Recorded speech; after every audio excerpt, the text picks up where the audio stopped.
And today I'm speaking about personality types based on your moon and sun sign combination.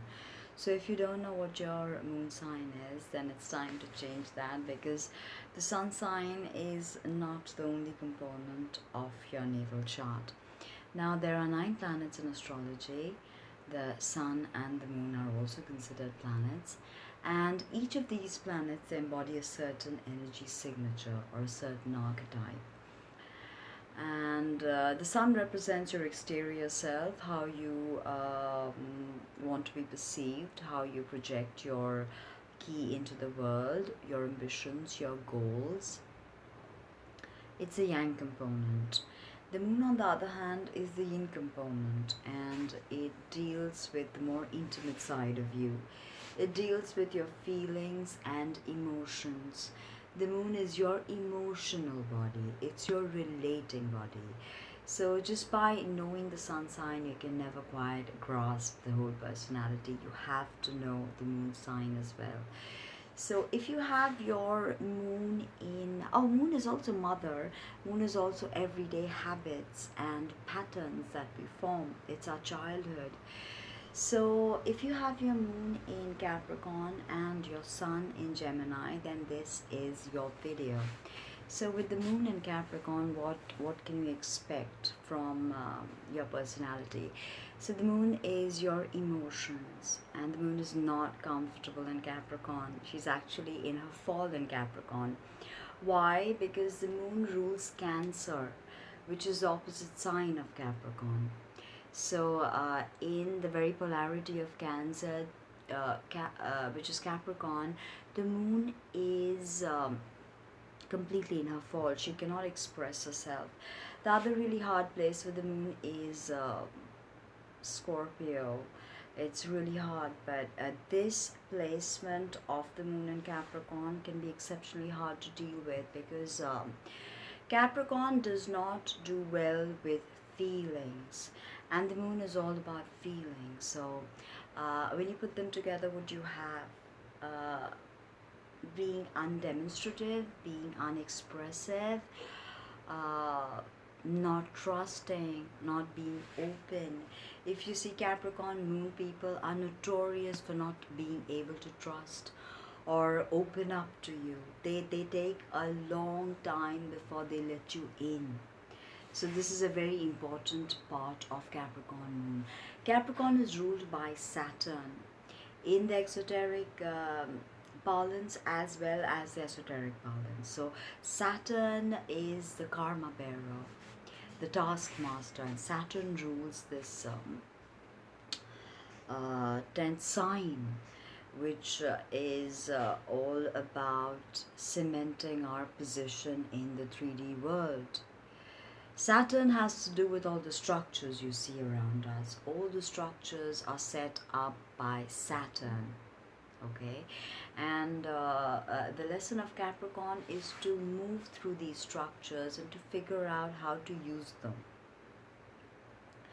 So with your moon in Capricorn, you are it's not that you don't feel things, you definitely do, and you probably have quite a depth of feeling, because Saturn, although cold, has depth.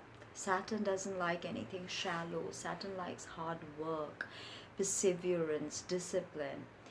Uh, the very best thing about this placement is that it can give you an emotional boundary to work with. It's not always easy for you to openly demonstrate your love or your emotions. Say for example, if a friend calls you up and starts speaking about a problem, you are least likely to join in and cry with them or pat them or empathize with them in the traditional sense. You are more likely to give them solid practical advice, or even money, maybe, whatever it is, because you understand money. Capricorn is the sign of the corporation, the corporate boss. It's the archetype of the corporate boss, you know. And if you look at Saturn, you will understand one thing, that uh, moon in Capricorn can feel very karmic. It's almost like a touch and go at karma. You do something and it manifests itself. At least for the first 29 years of your life, you probably were unable to express yourself. But after a certain period, 29 and after 40 as well, comes a huge opening. But the moon in Capricorn, back to moon in Capricorn. So you are very methodical, very practical, very you have a sense of direction and a sense of purpose in life. You don't like to make light, or you don't like to just shirk. So if you see that children who have this placement grow up before others, they tend to take on more responsibility. They tend to uh, care for the family in ways that you won't see other children do. So now, Capricorn, if it's also your mother, so your mother was probably extremely disciplinarian, was an extreme disciplinarian, a martinet almost. So she was probably not open to you having new adventures, or not open to you really expressing yourself. She may have even thwarted you, but she was always there for you. Capricorn people are solid and sturdy. If you've got a Capricorn in your life, you can be rest assured that they'll be there. They will not abandon you. Okay, and they're very hardworking. Moon and Capricorn people, chuck your Mars in there. You are very, very, very hardworking people. And you'll get your reward. Don't worry about that. Even if you're not materially successful, you can be at any given point if you put your head to it. You've got Saturn's blessing. Saturn is in his rulership, which means Saturn will give you all his blessings openly without any restriction. So this is awesome, right? Now your sun is in Gemini. Now sun is not happy in Gemini. Why? Because Gemini is the third sign. It's an air sign, so yang. So Capricorn moon is all female, earth female. Now this is a yang thing. Your sun is yang. It's in a yang sign, Gemini. Gemini is the third sign where the soul learns communication.